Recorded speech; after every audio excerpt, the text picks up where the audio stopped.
Hello guys, welcome to another episode of Naruto Shippuden. और आज मैं एक्सप्लेन करने वाला हूँ एपिसोड नंबर 20। और इस एपिसोड में हमें सासुरी का असली चेहरा देखने को मिलेगा और एक सीक्रेट भी रिवील होता है। तो जानने के लिए एंड तक बने रहें। और अगर आपने अभी तक चैनल को सब्सक्राइब नहीं किया है तो जरूर कर लेना। एपिसोड की शुरुआत में हम देखते हैं सासुरी को, जो अपना रियल बॉडी दिखाता है। साकुरा पूछती है कि ये क्या है। लेडी चियो कहती है कि जो तुम देख रही हो वो सासुरी का रियल बॉडी नहीं है। फिर साकुरा पूछती है कि तो फिर इसका रियल बॉडी किधर है। लेडी चियो बताती है कि इसका रियल बॉडी उस पपेट के अंदर है। ये सुनकर साकुरा चौंक जाती है। फिर कहती है कि क्या मतलब वो अंदर है। फिर लेडी चियो कहती है कि पपेट मास्टर क्लोज कॉम्बैट में अच्छे नहीं होते और दूर से ही वो पपेट को हैंडल करते हैं ताकि उनको अच्छा पीओवी मिल सके बैटल के दौरान। लेकिन ये पपेट सासुरी का स्पेशल पपेट है। तभी सासुरी कहता है कि तुम्हें पता है मैं पपेट कैसे बनाता हूँ। फिर सासुरी दोनों को समझाता है कि वो असली इंसानों से पपेट कैसे बनाता है और बताता है कि यही है मेरा आर्ट। वहीं गुफा के बाहर नारुतो गुस्से में दाइदारा को देख रहा था। ऊपर दाइदारा कहता है कि तुम यहाँ बस टाइम पास करने तो नहीं आए काकाशी। मेरे से ज्यादा डेंजरस ओपोनेंट तो सासुरी है।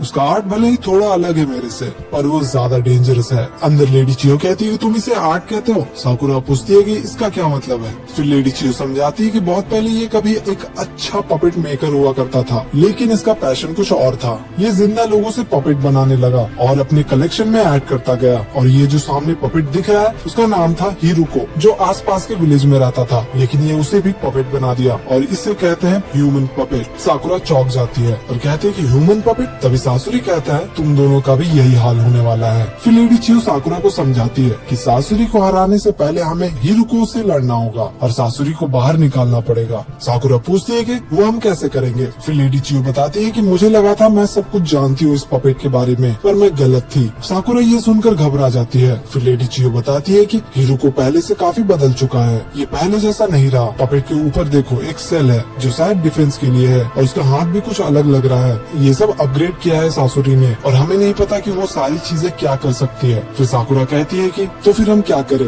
फिर लेडी चियो कहती है कि अगर हमें सासुरी को हराना है तो उससे पहले हमें हिरुको से लड़ना होगा, लेकिन उसके लिए डिस्ट्रक्टिव पावर चाहिए जो मेरे पास नहीं है लेकिन तुम्हारे पास है। और वैसे भी तुम्हारे पास लेडी सुनाडे जितना पावर है। फिर लेडी चियो कहती है कि तुम्हें उसे मारने के लिए उसकी बहुत क्लोज जाना होगा और उसके सारे अटैक से भी बचना होगा और हम जरा सा भी गलती नहीं कर सकते। साकुरा कहती है कि हाँ, क्योंकि उसके पास पॉइजन है। लेडी चियो कहती है कि हाँ, अगर एक बूंद भी लगा तो हमारा खेल खत्म। वो तुम्हें मारने की पूरी कोशिश करेगा, लेकिन तुम्हें उसका सारा अटैक्स प्रिडिक्ट करना होगा कि वो कब और कहाँ अटैक करने वाला है। साकुरा कहती है कि मुझे नहीं लगता मैं कुछ भी ये कर पाऊंगी। लेडी चियो कहती है कि हाँ मुझे पता है, इसके लिए बहुत सारा बैटल्स का एक्सपीरियंस चाहिए। साकुरा कहती है तो फिर हम क्या करें। फिर लेडी चियो कहती है जरा मुझे ठीक से देखो, तुम्हें क्या लगा मैं सिर्फ एक बूढ़ी औरत हूँ। फिर वो अपना टोपी खोल लेती है और कहती है भले ही उसके पास बहुत एक्सपीरियंस होगा लेकिन मेरे जितना नहीं है, इसलिए वो पहले अटैक नहीं करने वाला। फिर वो साकुरा को क्लोज आने को कहती है और बोलती है कि सुनो मैं तुम्हें एक सीक्रेट बताती हूँ। सासुरी कहता है कि ये लोग क्या कर रहे हैं, मुझे कुछ सुनाई नहीं दे रहा। फिर साकुरा कहती है कि हाँ मैं समझ गई।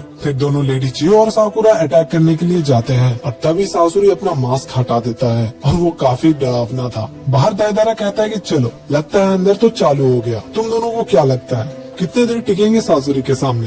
तभी काकाशी सोच रहे थे कि ये नारुतो से अकेला लड़ना चाहता है, इसलिए मुझे रास्ते से हटाने की कोशिश करेगा। और हमें ये नहीं भूलना चाहिए कि ये काजे कागे तक को हरा चुका है, तो नारुतो को अकेला छोड़ना ठीक नहीं है। तभी नारुतो कहता है कि आप साकुरा के पास जाओ, मैं इसे देखता हूँ। और नारुतो दाइदारा पे अटैक करने चला जाता है। तभी दाइदारा हट जाता है, जिससे नारुतो जाके दीवार पे टकरा जाता है। फिर दाइदारा अपने क्ले से एक बर्ड को फेंकता है। फिर काकाशी भी अपने ब्लेड को फेंकते हैं। तभी वो बर्ड ब्लास्ट हो जाता है। फिर दाइदारा कहता है कि बहुत अच्छे, अगर तुम जल्दी हार जाते तो मुझे बहुत दुख होता। अंदर सासुरी नीडल से अटैक करता है और लेडी चियो और साकुरा उससे बचते बचते उसके पास पहुंच जाते हैं। और तभी सासुरी भी रुक जाता है और कहता है कि अच्छा तो तुम पहले से ही रेडी थे, तो फिर ये लो। फिर सासुरी दोबारा नीडल से अटैक करता है पर लेडी चियो और साकुरा बच जाते हैं। और सासुरी कहता है कि ये कैसे हो सकता है, ये दोनों बच कैसे गए। लेडी चियो का तो समझ आता है, लेकिन ये लड़की कैसे बच गई। तभी साकुरा उसके तरफ दौड़ने लगती है और सासुरी तुरंत ही अपनी टेल से अटैक करने वाला होता है, लेकिन दोनों ही रुक जाते हैं।